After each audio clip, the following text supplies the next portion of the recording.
Did you know that Jesus taught reincarnation? All religions, including Judaism and Islam, the teachings from which, quote, modern Christianity come, teach reincarnation.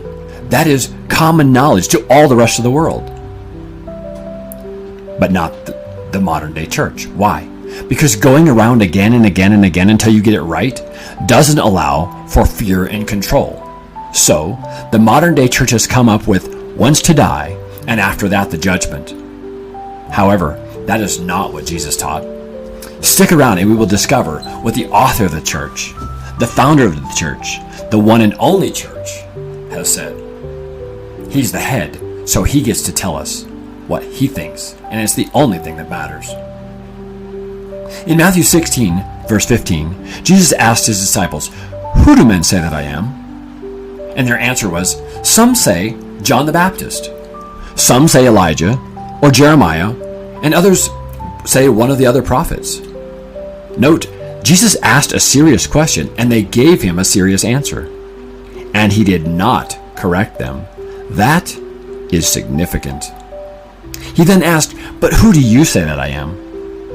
Then in Matthew chapter 11, verse 14, Jesus said this, "John the Baptist is Elijah, if you choose to accept it." Paraphrase, I don't care if you like it or not. But if you want the information, John the Baptist is Elijah who was prophesied to come.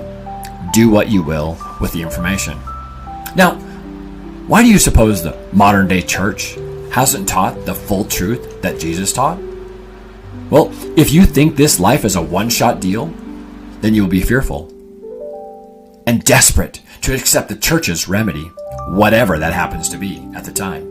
Indulgences, penance, extra money in the offering plate, open confession, time, energy, effort spent on someone else other than your family and your resources going somewhere where you don't necessarily want it to go, etc., etc., etc.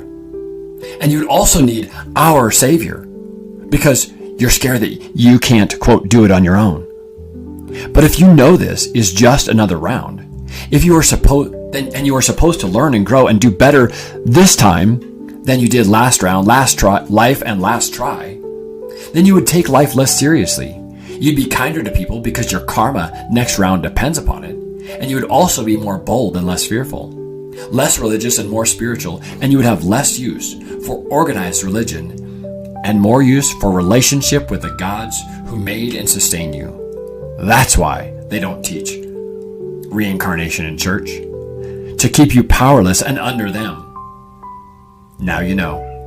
Do what you will with this information. I'll see you next podcast.